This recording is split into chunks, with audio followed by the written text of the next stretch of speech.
Have moved on to the completion of this chapter. लगभग हम complete कर चुके हैं इस चैप्टर को, that is molecular basis of inheritance. जैसा कि आप देख ही रहे हैं कि बहुत ही लेंथी चैप्टर था और इसमें जितने भी कंसेप्ट्स होते हैं वो बहुत ही इंपॉर्टेंट भी होते हैं। इस चैप्टर का जो वेटेज होता है नीट में वो भी बहुत ज़्यादा होता है, तो इस चैप्टर को अच्छे से प्रिपेयर करना स्टार्ट करिए, ठीक है। तो हमारा आज का जो टॉपिक होगा वो टॉपिक क्या होगा, हम डील करेंगे अबाउट ह्यूमन जीनोम प्रोजेक्ट। और जो हमारा ऑपेरॉन कंसेप्ट था उसका एक रिप्रेसिबल ऑपेरॉन बचा हुआ है, दैट इज ट्रिप्टोफैन ऑपेरॉन। साथ में हमने ये चैप्टर के अंदर बाकी सारी बातें कर ली हैं कि ट्रांसक्रिप्शन कैसे होता है, ट्रांसलेशन कैसे होता है, ये सारी चीज़ें डील हो चुकी हैं। आप लोगों ने इसका टेस्ट भी दे लिया है, तो आई गेस अभी तक काफ़ी चीज़ें प्रिपेयर हो चुकी होंगी। तो अगर हम आज की क्लास में देखें कि हमें क्या पढ़ना है, तो this is a gist of today's class. आज की क्लास में हम सबसे पहले रिप्रेसिबल ऑपेरॉन देख लेते हैं। बहुत छोटा सा और बहुत ही आसान सा कंसेप्ट होता है, ठीक है। हमने लास्ट टाइम लैक ऑपेरॉन देखा था जो कि एक इंड्यूसिबल ऑपेरॉन था। इंड्यूसिबल ऑपेरॉन आप समझते हैं कि वो बेसिकली स्विच ऑफ स्टेट में होता था, हमें उसे स्विच ऑन करना पड़ता था ताकि उसमें से जो एंड प्रोडक्ट हमें डिजायर्ड है वो बन सके। यहाँ पर उसका ऑपोजिट होगा रिप्रेसिबल ऑपेरॉन, उसके बारे में डिटेल्स देखेंगे और इसका जो एग्जाम्पल होता है that example is tryptophan operon of E coli. Clear. इसके अलावा हम पढ़ेंगे अबाउट ह्यूमन जीनोम प्रोजेक्ट, उसके मेथड्स कि वहाँ पर किस किस तरीके से काम किया गया था इस प्रोजेक्ट के अंदर, कैसे हमने ह्यूमंस के अंदर के डीएनए को सीक्वेंस किया था, उसमें से हमें क्या क्या मालूम हुआ, that was salient features of the project. और फ्यूचर में इसके क्या क्या हमारे पास एप्लीकेशंस हो सकते हैं या इसमें हम और क्या मॉडिफिकेशन कर सकते हैं, ये सारी चीज़ें हम आज की क्लास में सीखेंगे। तो बेसिकली जो HGP का टॉपिक है दैट इज कम्प्लीटली थ्योरेटिकल। आपको ये सारे टॉपिक्स इसमें जो भी डेटा होगा HGP के अंदर वो आपको याद करना होगा। क्लियर। इसके बाद अगर मैं ये चीजें एक्सक्लूड कर दूं तो हमारे पास इस चैप्टर के अंदर सिर्फ एक चीज और बची हुई है, दैट इज डीएनए फिंगरप्रिंटिंग। तो कल का हमारा जो लेक्चर होगा उसमें हम डीएनए फिंगरप्रिंटिंग को खत्म करेंगे और आपका जो सेकेंड हाफ होता है उसमें हम आपका क्वेश्चन पेपर डिस्कस करेंगे जो आपका संडे को टेस्ट हुआ था, ठीक है। तो संडे के टेस्ट का क्वेश्चन पेपर डिस्कशन कल होगा, जो भी आपके डाउट्स होंगे आप पहले से निकाल लीजिएगा। इसके अलावा हम कल ये चैप्टर खत्म करने वाले हैं और जो नेक्स्ट चैप्टर स्टार्ट होगा that will be sexual reproduction in flowering plants. Alright, तो लेट अस स्टार्ट। पहला जो हमारा टॉपिक है that is repressible operon system. पहले इसके बारे में कुछ बेसिक चीजें आप याद रखिए बिल्कुल अपने दिमाग में और लैक ऑपेरॉन से कंपेयर करते चलिए। लैक ऑपेरॉन जब हमने पढ़ा था तो मैंने आपको बताया था कि बेसिकली लैक ऑपेरॉन तब फंक्शनल होता है जब कैटाबॉलिक पाथवे या ब्रेकडाउन प्रोसेस चलती है, ठीक है। उसके कंपैरिजन में अगर आप यहाँ रिप्रेसिबल ऑपेरॉन को देखोगे तो रिप्रेसिबल ऑपेरॉन जो होता है ये तब एक्टिव होता है या कॉमनली वहां मिलता है जहां पर एनाबॉलिक पाथवे या एनाबॉलिक प्रोसेस चल रहा हो। क्लियर। तो ये इन दोनों के बीच में एक डिफरेंस हो गया। सबसे पहला तो कि जो लैक ऑपेरॉन होता है दैट इज इंड्यूसिबल, आपका जो ट्रिप्टोफैन ऑपेरॉन है that is repressible. Second difference कि जो लैक ऑपेरॉन होता है वहां हमेशा कैटाबॉलिक पाथवे में वो चलता है और यहाँ जो ट्रिप्टोफैन ऑपेरॉन होगा या आपका रिप्रेसिबल ऑपेरॉन है ये हमेशा एनाबॉलिक पाथवे में चलता है। द नेक्स्ट थिंग इज या अगला जो डिफरेंस है आप डिफरेंस के फॉर्म में याद रखेंगे तो आपको बेटर याद रहेगा। लैक ऑपेरॉन में मैंने आपको बताया था कि वो हमेशा स्विच ऑफ स्टेट में होता है, उसको हमें ऑन करना पड़ता है with the help of inducer, ठीक है। बट जो आपका रिप्रेसिबल ऑपेरॉन होता है चाहे वो ट्रिप्टोफैन ऑपेरॉन हो या कोई और, अगर वो ऑपेरॉन रिप्रेसिबल है तो वो आपको हमेशा स्विच ऑन स्टेट में मिलेगा, उसे हमें स्विच ऑफ करना पड़ता है with the help of repressor, ठीक है। तो यहाँ दो डिफरेंसेस आपको और मिल गए कि जो लैक ऑपेरॉन है वो हमेशा कौन से स्टेट में होगा, स्विच ऑफ में। रिप्रेसिबल ऑपेरॉन हमेशा कौन से स्टेट में होगा, स्विच ऑन स्टेट में। अगर आपको लैक ऑपेरॉन को स्विच ऑफ करना होता है तो वहां पर आपको क्या चाहिए होता है, सॉरी स्विच ऑन करना होता है तो वहां पे आपको इंड्यूसर्स लगते हैं जो आके उसको एक्टिवेट करेंगे। रिप्रेसिबल ऑपेरॉन को अगर आपको ऑफ करना है या बंद करना है तो यहाँ आपको जो सब्सटेंसेस रिक्वायर्ड होंगे वो रिप्रेसर्स होते हैं। तो these are some of the differences between lac operon and tryptophan operon. ठीक है, या फिर आप सेम डिफरेंस यूज करेंगे between inducible operon system and repressible operon system. तो coming back to this topic कि जो रिप्रेसिबल ऑपेरॉन है, ध्यान रखिए कि हमेशा कौन से स्टेट में होगा, ये हमेशा स्विच ऑन स्टेट में होता है। इसका मतलब ये हमेशा काम करता रहता है। रीजन मैं आपको बताती हूँ, क्योंकि ये इन्वॉल्व है यहाँ पर एनाबॉलिक प्रोसेस में। और एनाबॉलिक प्रोसेस का मतलब आप सबको पता होगा कि किसी ना किसी चीज का सिंथेसिस हो रहा है बॉडी के अंदर। तो जब भी किसी सब्सटेंस का सिंथेसिस हमारी बॉडी के अंदर चलता है तो आप समझ ही रहे होंगे कि वो पर्टिकुलर सब्सटेंस बॉडी के लिए कितना इंपॉर्टेंट होगा कि हम उसे कंटिन्यूअस बना रहे हैं। तो क्योंकि उसका बनना कंटिन्यूअसली इंपॉर्टेंट है, इसीलिए जो आपका रिप्रेसिबल ऑपेरॉन है ये हमेशा कौन से स्टेट में पाया जाता है, ये हमेशा स्विच ऑन या एक्टिव स्टेट में पाया जाता है। Clear, this is the reason. इसके अलावा ये एंजाइम्स या पॉलीपेप्टाइड्स बनाते हैं स्ट्रक्चरल जीन्स की मदद से, जो कि सेल के अंदर हमेशा काम आने वाले सब्सटेंसेस होते हैं। ये मैंने आपको ऑलरेडी बताया। इसके अलावा अगर आपको इस ऑपेरॉन की फंक्शनिंग को स्टॉप करना है या आपको इनहिबिट करना है कि अभी ऑपेरॉन का काम करना रोक दिया जाए, तो यहाँ पर एक चीज रिक्वायर्ड होती है और वो ये होता है कि इस सिस्टम को यूज करके आप जो भी पॉलीपेप्टाइड का प्रोडक्शन कर रहे थे वो ज्यादा हो जाना चाहिए। ठीक है, से सपोज हम ट्रिप्टोफैन ऑपेरॉन पढ़ेंगे तो मैं उसी का एग्जांपल आपके लिए ले लेती हूँ। सपोज हम ट्रिप्टोफैन बना रहे हैं, ट्रिप्टोफैन का जो सिंथेसिस है सेल के अंदर जितनी रिक्वायर्ड वैल्यू है उससे एक्सीड कर गया, तो ये प्रोसेस हमें रोकना पड़ेगा। तब हमको क्या करना पड़ेगा कि जो ट्रिप्टोफैन की सिंथेसिस है that has to be stopped. तो हमें इस रिप्रेसिबल रेगुलेटरी सिस्टम को या रिप्रेसिबल ऑपेरॉन सिस्टम को ऑफ करना पड़ेगा। क्लियर? अब क्योंकि एंड प्रोडक्ट के ज्यादा होने की वजह से ये सिस्टम ऑफ किया जा रहा है, तो इस फिनोमिनन को हम कहते हैं फीडबैक रिप्रेशन। ठीक है, इसका भी रीजन जान लो, नोट कर लो। क्योंकि एंड प्रोडक्ट ज्यादा बनने की वजह से, एक्सेस होने की वजह से हम इस सिस्टम को बंद कर रहे हैं। दैट इज द रीजन कि it is also called as feedback repression. Clear? Next thing जो हमें यहाँ जाननी है वो है रिप्रेसिबल ऑपेरॉन सिस्टम का एग्जाम्पल, और वो होता है ई कोलाई का ट्रिप्टोफैन ऑपेरॉन। इंड्यूसिबल में हमने देखा था lac operon of E coli, repressible में हम देखेंगे tryptophan operon of E coli. Clear? इसको हम शॉर्ट में टीआरपी ऑपेरॉन भी कहते हैं। अब याद रखिए कि जब भी इस ऑपेरॉन सिस्टम को आप यूज कर रहे हो तो आपको पता होना चाहिए कि ये कहाँ यूज किया जा रहा है। ठीक है, डायग्राम पे चलते हैं। मुझे लगता है कि वहां पर मैं चीजें बोलूंगी तो आपको ज्यादा बेटर क्लियर होंगी, फिर हम नोट्स के थ्रू उसको समराइज करेंगे। क्लियर? तो सबसे पहले डायग्राम पे आ जाइए।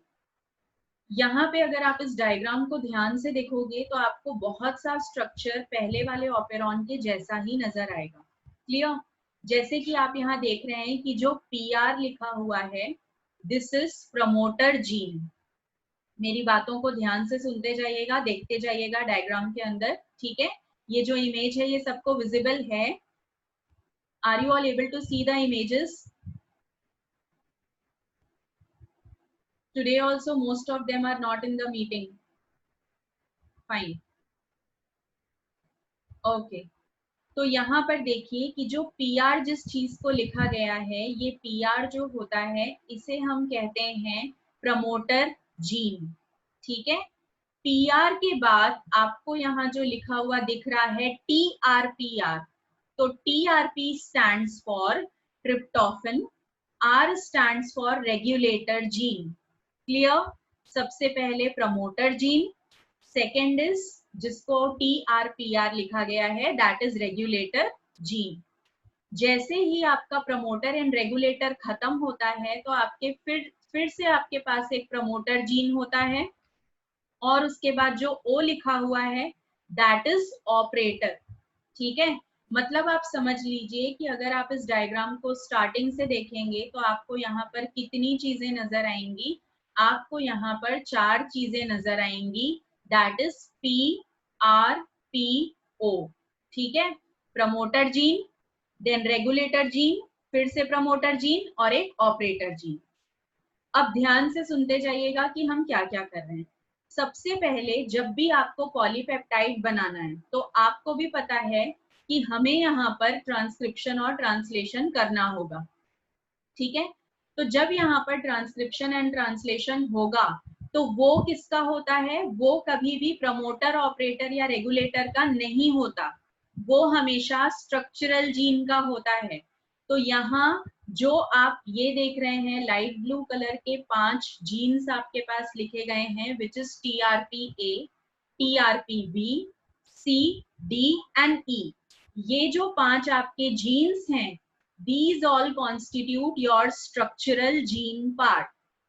ठीक है, तो ये जो भी आपका स्ट्रक्चरल जीन वाला पार्ट है, ultimately this part is going to make mRNA और mRNA की मदद से आपको मिलेंगे पॉलीपेप्टाइड्स। क्लियर? अब यहाँ पर इन 5 जीन्स को यूज करके कौन सा पॉलीपेप्टाइड बनता है? पॉलीपेप्टाइड जो यहाँ पर बनते हैं वो 5 एंजाइम्स होती हैं। क्लियर? ये जो एंजाइम्स होती हैं, these are responsible for catalysing the reactions involved during tryptophan synthesis inside a cell. किसी भी सेल के अंदर जब ट्रिप्टोफन अमीनो एसिड बनता है, उसका सिंथेसिस होता है, तो उस पूरे प्रोसेस में ये 5 एंजाइम्स आपको काम आने वाली हैं। क्लियर? 5 अलग स्टेप्स के थ्रू ट्रिप्टोफन बनता है और ये 5 एंजाइम्स वहां पर यूज होती हैं, तो ये आपको बनानी है। इसीलिए हमने इस ऑपेरॉन सिस्टम का जो नाम रखा है वो ट्रिप्टोफन ऑपेरॉन रखा है। क्लियर? तो अब आप समझ गए कि यहाँ पर कौन सी जगह से क्या काम होगा। लेटर ऑन आपका जो मेजर काम है वो है पॉलीपेप्टाइड का सिंथेसिस, और क्योंकि आपका ये वाला operon system continuously on state में है, रिमेंबर रिप्रेसिबल ऑपेरॉन है, हमेशा ऑन रहता है, चालू रहता है, तो क्योंकि ये ज्यादातर कंटिन्यूअसली काम करता रहता है, तो इसका मतलब ये है कि जो ट्रिप्टोफन है वो आपके सेल के लिए बहुत बहुत इंपॉर्टेंट है, इसीलिए हम उसको कंटिन्यूअसली बनाते रहते हैं और ट्रिप्टोफन यूज होता रहता है। ठीक है, अगर मैं आपको एक नॉर्मल वैल्यू बताऊं तो हमारे सेल के अंदर आपको यूज होने वाला जो ट्रिप्टोफन का मॉलिक्यूल है उसका नंबर होता है ऑलमोस्ट 100 मॉलिक्यूल्स। अगर ट्रिप्टोफन 100 से ज्यादा बना तो आपका ये जो ट्रिप्टोफन बनाने वाला सिस्टम है इसको स्टॉप कर दिया जाएगा। रिमेंबर, अभी ट्रिप्टोफन की सिंथेसिस कंटिन्यू चल रही है क्योंकि सेल के अंदर 100 मॉलिक्यूल नॉर्मली चाहिए होते हैं, बट अगर आपका ट्रिप्टोफन 100 से अधिक मॉलिक्यूल बनने लगा तब क्या होगा, आपको ये पूरा सिस्टम बंद करना पड़ेगा, और हमें बंद करने की जरूरत नहीं है, जैसे ही ट्रिप्टोफन का एक्स्ट्रा मॉलिक्यूल बनेगा सिस्टम अपने आप बंद होगा। अब ये सारी चीजें यहाँ पर होंगी, कैसे होंगी वो हम डिस्कस कर लेते हैं। सबसे पहले देखिए कि आपको अगर यहाँ स्ट्रक्चरल जीन को यूज करके mRNA बनाना है, ये आपका स्ट्रक्चरल जीन वाला पार्ट है, इसको यूज करके अगर आप mRNA बनाना चाहते हो तो आपको RNA पॉलीमरेज एंजाइम लगेगी। ये जो RNA पॉलीमरेज एंजाइम होती है ये इस पूरे सेगमेंट के अंदर 2 जगह पर बाइंड कर सकती है, या तो फिर ये पहले प्रमोटर जीन पे बाइंड करेगी और या तो फिर ये दूसरे प्रमोटर जीन पे बाइंड करेगी। ठीक है, सबसे पहले जो आरएनए पॉलीमरेज होती है वो यहाँ पर बाइंड करती है, this is step number 1। Step number 1 में RNA polymerase is going to bind to promoter gene number 1। ठीक है, अब आप देखो कि जब ये आरएनए पॉलीमरेज मूव करना स्टार्ट करेगी तो ये सिर्फ रेगुलेटर जीन तक ही चल पाएगी। यस और नो? मुझे बताते जाइए बीच बीच में, गिव मी रिप्लाई, ताकि मुझे समझ में आए कि आप लोग को यहाँ तक का प्रोसेस क्लियर हुआ या नहीं। आरएनए पॉलीमरेज जब फर्स्ट प्रमोटर जीन पर बाइंड हो जाएगी तो वो सिर्फ रेगुलेटर जीन तक ही चल पाएगी, ठीक है, आगे नहीं जा पाएगी। अगर वो केवल रेगुलेटर जीन तक गई तो उससे आपके पास एक नॉन प्रोटीन कंपोनेंट बनता है, ठीक है। याद रखो कि यहाँ पर आपके पास एक नॉन प्रोटीन, एक्चुअली आप नहीं कह सकते, आप कह सकते हो कि एक inactive component, inactive proteinaceous component synthesize होता है, मतलब जिसका कोई प्रॉपर फंक्शन नहीं होगा, ठीक है। इसको हम कहते हैं एपोएंजाइम या फिर it is called as apo repressor. Clear? तो ये जो आपका एपोएंजाइम यहाँ पर बना है, ध्यान से देखो, जिसको मैं एनोटेट कर रही हूँ, ये कब बनेगा? जब आरएनए पॉलीमरेज पहले प्रमोटर जीन पे बाइंड हुई और वो सिर्फ कहां तक गई? वो गई रेगुलेटर जीन तक, क्योंकि उसके आगे वो नहीं जा सकती थी, ठीक है। तो यहाँ पर आपके पास एक एपो रिप्रेसर बना या फिर एपो एंजाइम बनी। अब ये जो एपो एंजाइम है, दिस इज इनएक्टिव या फिर आप कह सकते हो कि ये अभी काम नहीं कर सकती। क्लियर? तो ये जो एपो एंजाइम है ये बनकर यहाँ पर पड़ी रहेगी, इसका कोई भी काम अभी नहीं होगा। क्लियर? अब ये जो आरएनए पॉलीमरेज है, इसका मॉलिक्यूल जो है वो अब बाइंड करेगा अगले प्रमोटर साइट पे। यहाँ पर देखो आरएनए पॉलीमरेज जुड़ गया है अगले प्रमोटर साइट पर। क्लियर? अब ये आरएनए पॉलीमरेज फ्रीली मूव कर सकता है throughout the structural gene, and the reason is कि जो आपका ऑपरेटर है यहाँ पर, ऑपरेटर जीन जो यहाँ पर आपका है, वो ऑपरेटर जीन पर अभी कोई भी रिप्रेसर नहीं लगा है, ठीक है। नॉर्मली जब आपका ऑपेरॉन ऑन है तो ऑन होने का मतलब ये होता है कि ये जो आपकी आरएनए पॉलीमरेज है, this is going to move freely throughout the length of structural gene. यहाँ देखो सेकेंड वाले डायग्राम पे नीचे की तरफ, जब आप नीचे वाले डायग्राम पे देखेंगे तो ये आरएनए पॉलीमरेज फ्रीली यहाँ तक पूरा लास्ट तक मूव करेगा। अगर आरएनए पॉलीमरेज फ्रीली मूव कर रहा है तो एमआरएनए बनेगा। एमआरएनए अगर बन गया तो आपके पॉलीपेप्टाइड्स भी इजीली बनेंगे, ठीक है। तो ये वाला सिस्टम हो गया।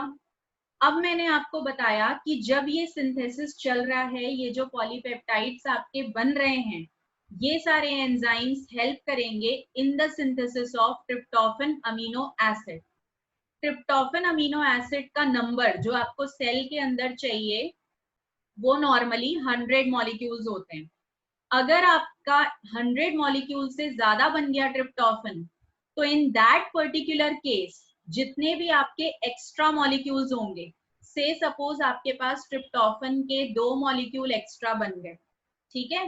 तो ये जो 2 मॉलिक्यूल हैं, इसमें से एक मॉलिक्यूल जाकर तुरंत, सपोज मैं इसको शेड करके बना देती हूँ यहाँ पे, ये जो एक मॉलिक्यूल है ये तुरंत जाकर बाइंड कर जाएगा यहाँ पर, कहां पर? जो आपका एपो एंजाइम था, ठीक है।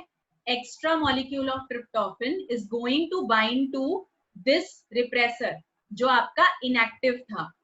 जैसे ही इनएक्टिव रिप्रेसर ज्वाइन करता है एक्स्ट्रा मॉलिक्यूल ऑफ ट्रिप्टोफेन के साथ, तो ये एक्टिव रिप्रेसर बन जाता है, जिसको हम को रिप्रेसर कहते हैं, ठीक है। ध्यान रखो, extra molecule of tryptophan when it is going to bind to inactive form of repressor, तो आपके पास एक्टिव रिप्रेसर बनेगा। और वो जो एक्टिव रिप्रेसर होता है उसके लिए हम टर्म यूज करते हैं को रिप्रेसर, ठीक है।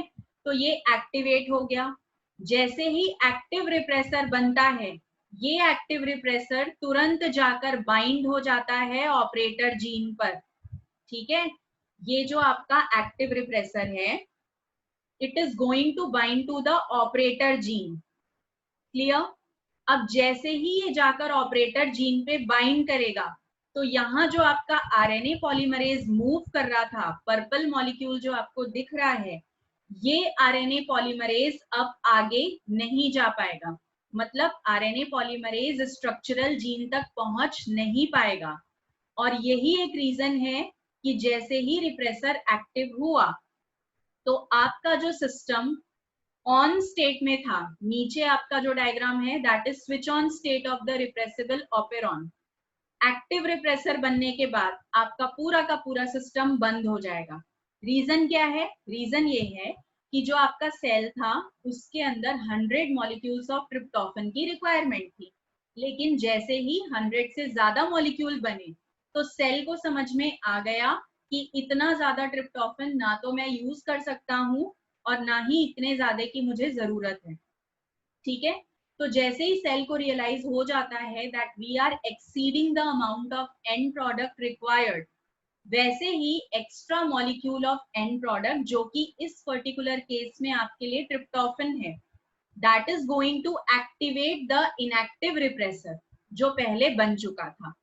अब ये एक्टिव रिप्रेसर जाके ऑपरेटर जीन पे चिपक जाएगा, बाइंड हो जाएगा, और जैसे ही ये बाइंड हो गया तो उससे आरएनए पॉलीमरेज का जो स्लाइडिंग मूवमेंट है throughout the structural gene that is going to be block, और जैसे ही ये ब्लॉक होगा तो ऑपेरॉन सिस्टम ऑफ हो जाएगा।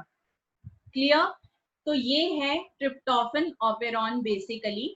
जो जो चीजें अभी मैंने आपको डायग्रामेटिकली यहाँ पर समझाई हैं, let us go back to the notes and recall them once, ताकि आपको समझ में आ जाए हमने कहाँ पर क्या यूज किया है।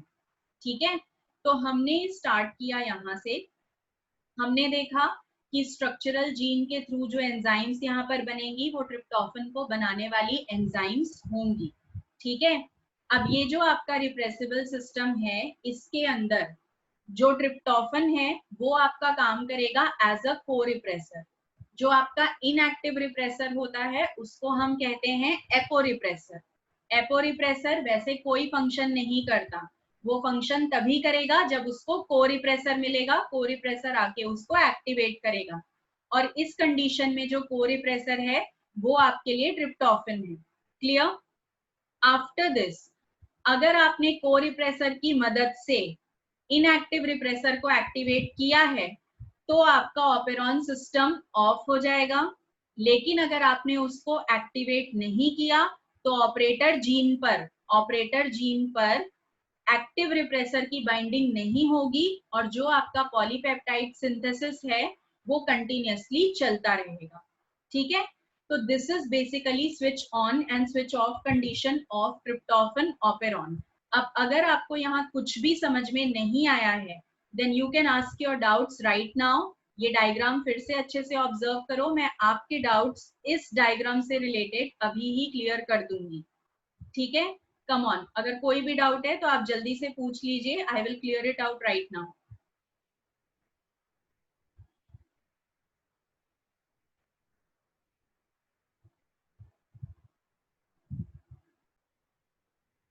जल्दी से चेक करिए, अगर कोई भी डाउट है तो आप अभी पूछ सकते हैं।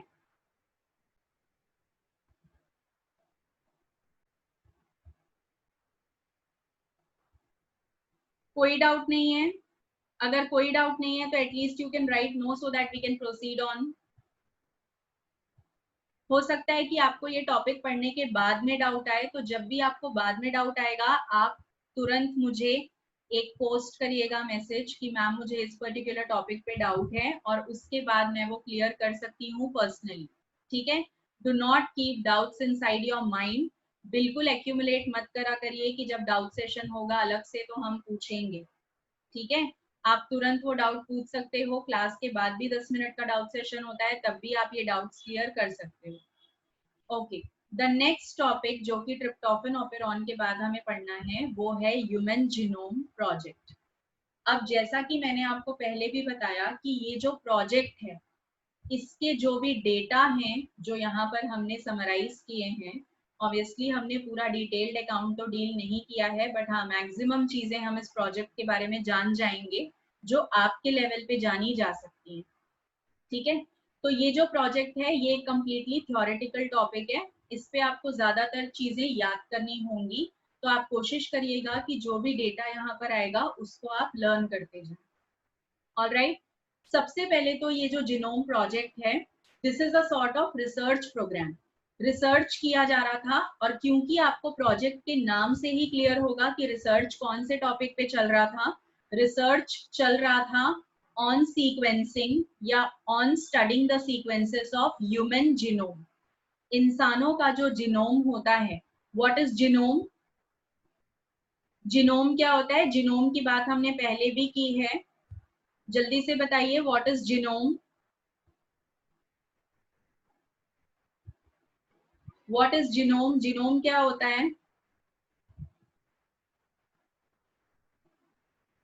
Set of chromosomes. Very good Nikita.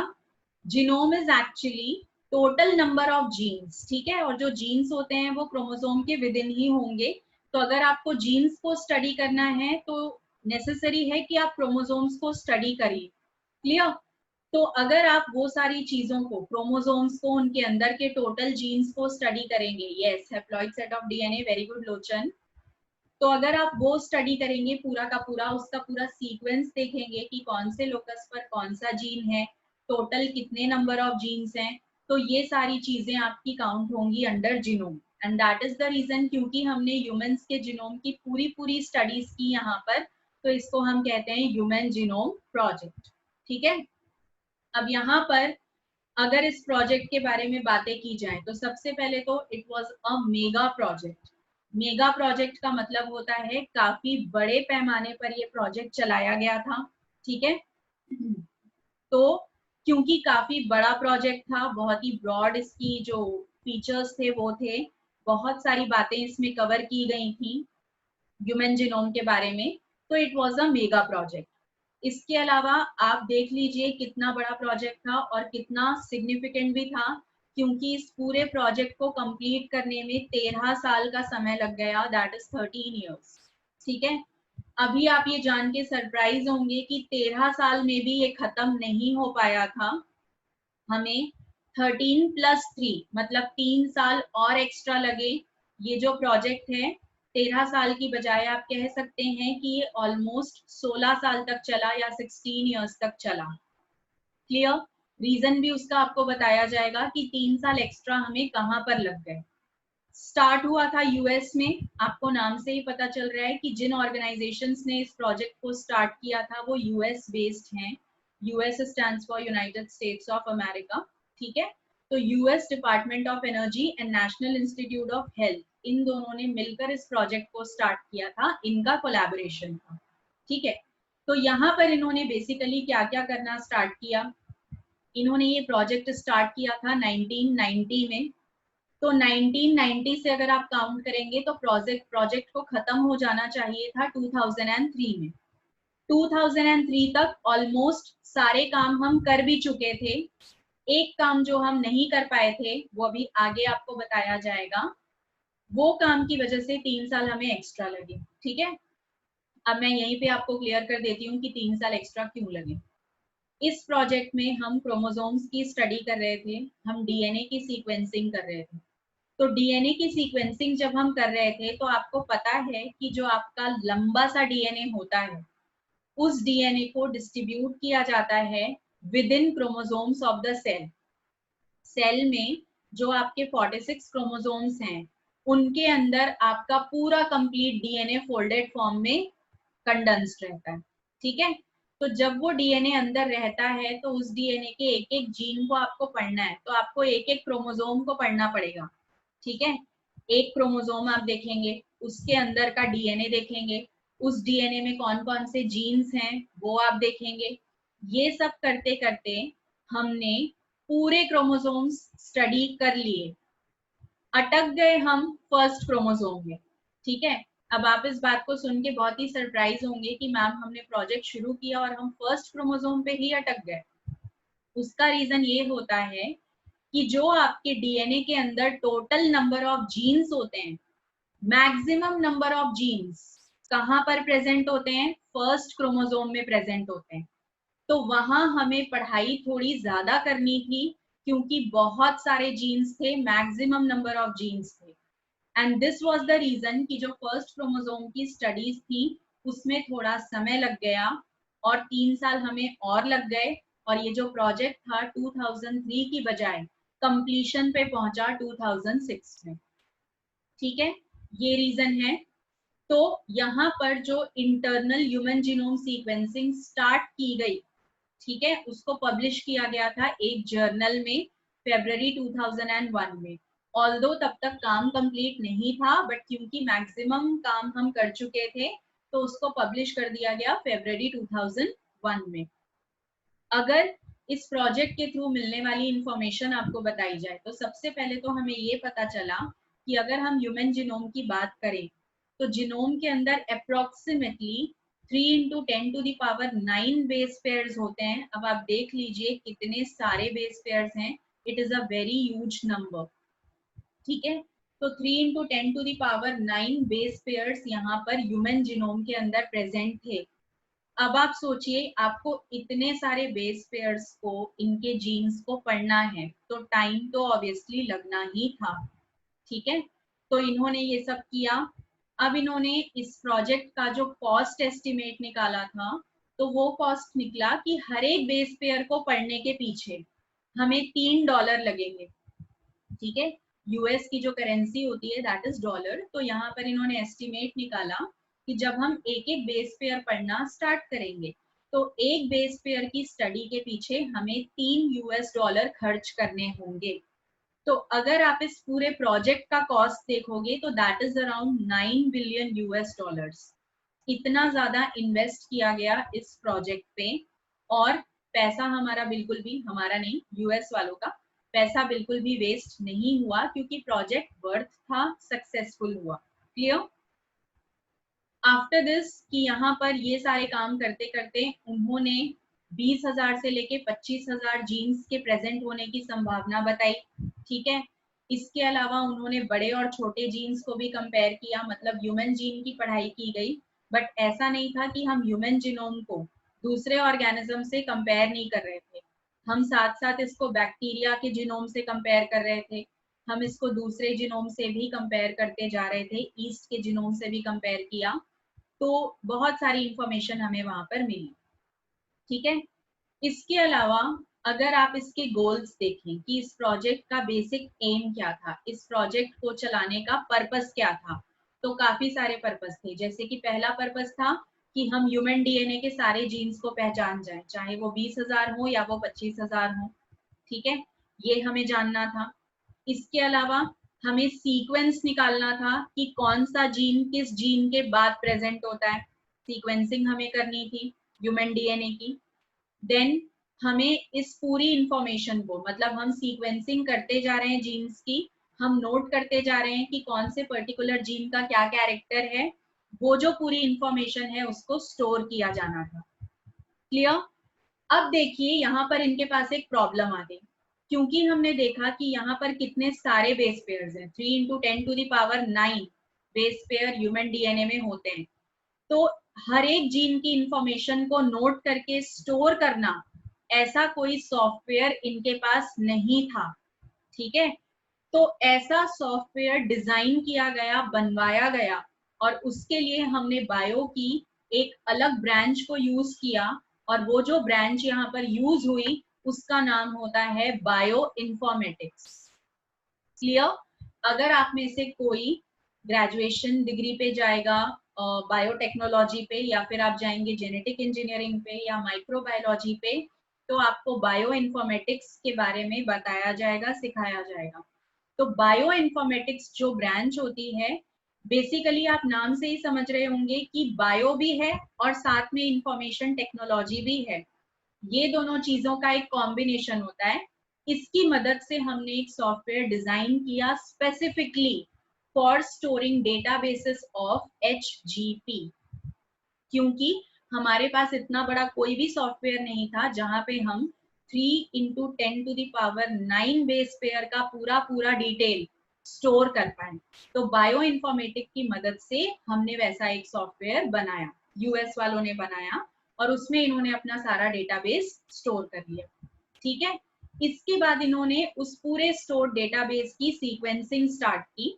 तो जब इन्होंने सीक्वेंसिंग स्टार्ट की तब भी इन्हें कुछ कुछ प्रॉब्लम्स फेस करनी पड़ी और इन्हें अपना थोड़ा थोड़ा मेथड भी चेंज करना पड़ा।